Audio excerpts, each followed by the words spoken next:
tuloy ko lang.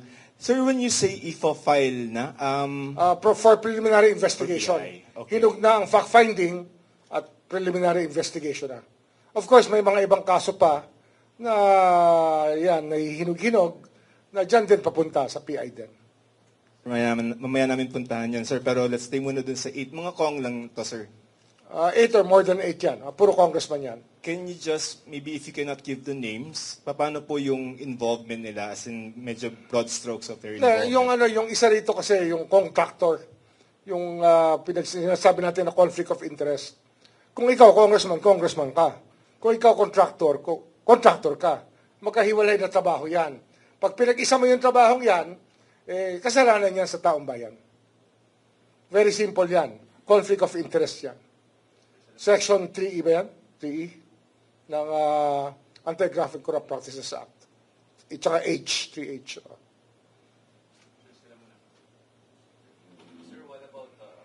Sir, what about senators? Wala pa po. Meron din kami for PI at pa-file na yun this week. Meron din rin kaming baka resolutions within the week na ipa-file rin sa Korte sa Sandigan Bayan for that. Ilang senador po ba yan, sir? Ang iniisip namin dito, 2 o 3. Yan ang tinitingnan namin kung mahihinog na. Pero yung isa hinog na para i-file sa Sandigan Bayan. At least one. Isa for PI. For PI. Okay, sir. Alam mo na. Malalaman nyo naman yan pagdating ng tamang oras. This week yan. Ang pinag-uusapan natin itong linggong to. Iba pa yung next week. Iba yung trabaho this week. Iba yung trabaho next week. One senator this week. Baka dalawa. Dalawa. Isang Sandigan, isang PI. Okay. Tama ba? Baka dalawa pa. Dalawa. Isang Sandigan, isang PI. Isang preliminary investigation. Tapos, yung mga contractor, puro PI na yan. No? Puro PI. Pero although may isa pang contractor, baka i-file na namin sa Sandigan. Yun din. Po sa isang senador, ito po ba yung related sa flood control? Baka hindi. Yan yung conflict of interest lang. Yung kaya more of plunder due to, alam yun na yun. Sir, is it Senator Joel Villanueva for this week? For PI. For PI? Okay. Oh. And then any clue doon sa yung senator for this week? Any clue kung sino? Si Senator Marcoleta. Definitely. For resolution na. We're about to file it already. This week yung kay Marcoleta? Yeah. Okay.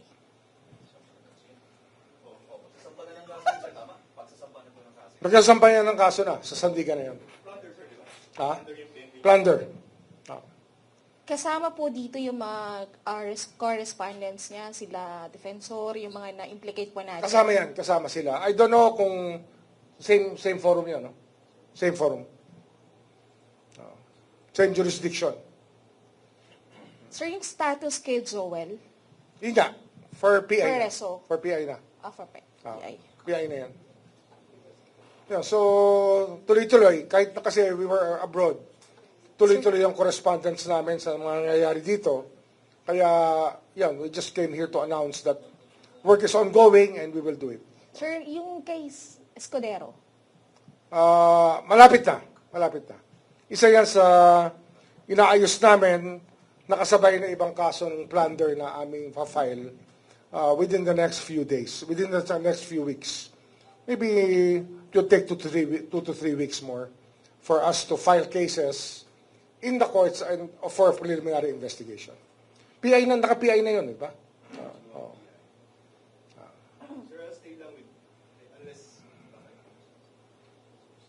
I'll stay lang with the... At tapos ano pala, we already have a signed agreement for the cooperation of former Secretary Manuel Bunoan to be a state witness, to be a cooperating witness. we will discharge him we will ask the court to discharge him as a respondent so he can testify for us as a state witness. Sir, elaboration, why? Kasi bukas, sir, may arraignment yata siya sa 5th. Yes, pero meron na kaming standing agreement. We filed already a motion to discharge him as an accused so that he can be a witness for the prosecution. Sir, elaboration lang ng why we need him as a state witness. The knowledge that he has about the whole institution is something very important to us to be able to prove many cases. There are other people who will be, we will be benefiting from his testimony with regards to so many of the cases that we are filing. Okay? Sir, pasagutin na natin ikaw. Kasi yung mga nagsasabi, una muna, binabawasan nyo yung mga minority senators sa Senate para pagdating ng, Hindi. Wala yan. We didn't even ask this to happen. All the evidence came from, where. Diba? Hindi naman namin hiningi ito mangyari.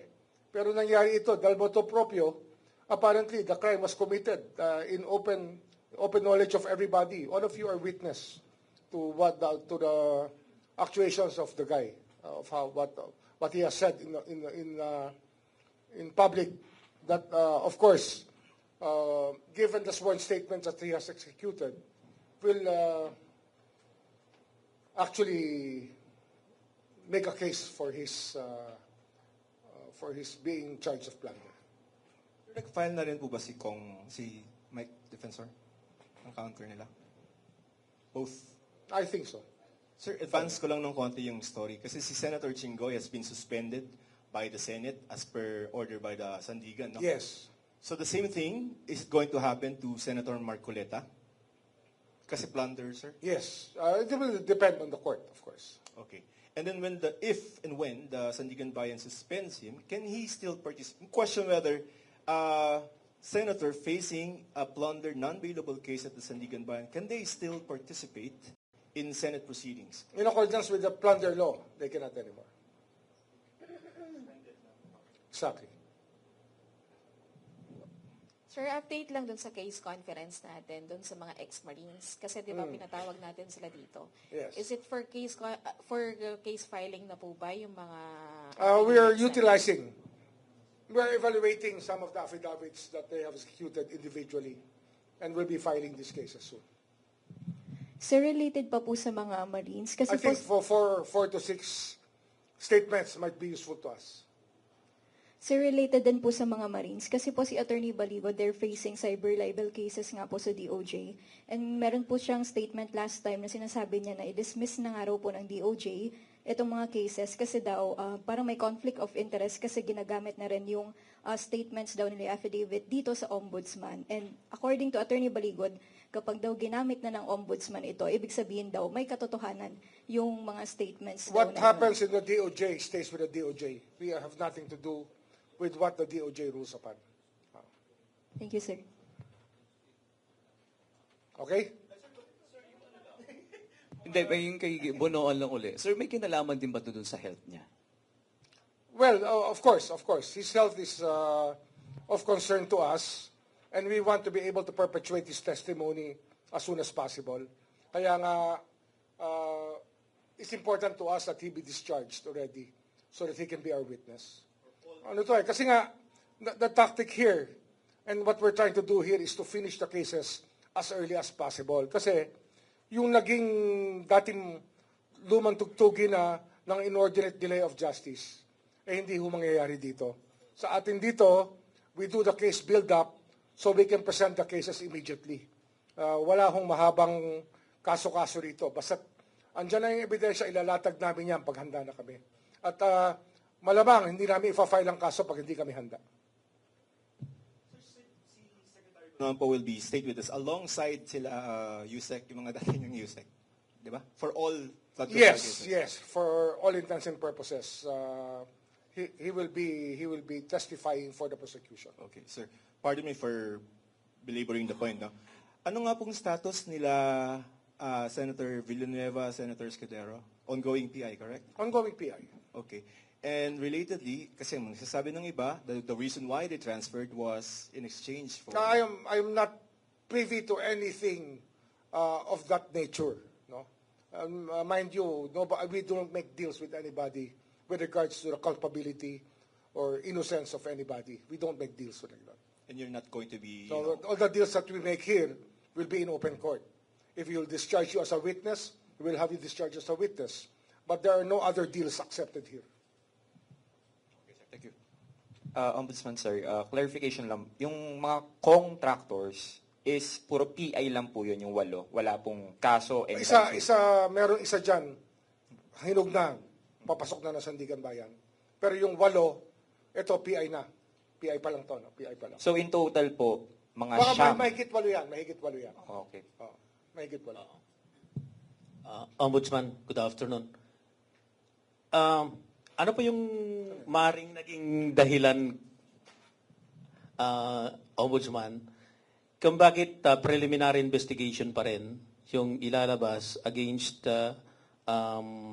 Senator Joel Villanueva? For in fact, ang pagkakaintindi ko during the last time na magkaroon ng press conference with you, Ombudsman, ay parang ifa-file na yung kaso. Hindi namin tinanggap yung findings ng DOJ kasi nakulangan kami sa case build-up na ginawa ng DOJ, so we had to conduct our own. And we have to conduct our own. Ano yan eh? It's our choice whether or not to accept the work of the DOJ because we delegate work to them. And in case we have to improve on the cases to make sure that they're tight cases, watertight cases, then we conduct our own PI in this office. Kasi nga, what we delegated was not the result was not satisfactory to us, to our standards.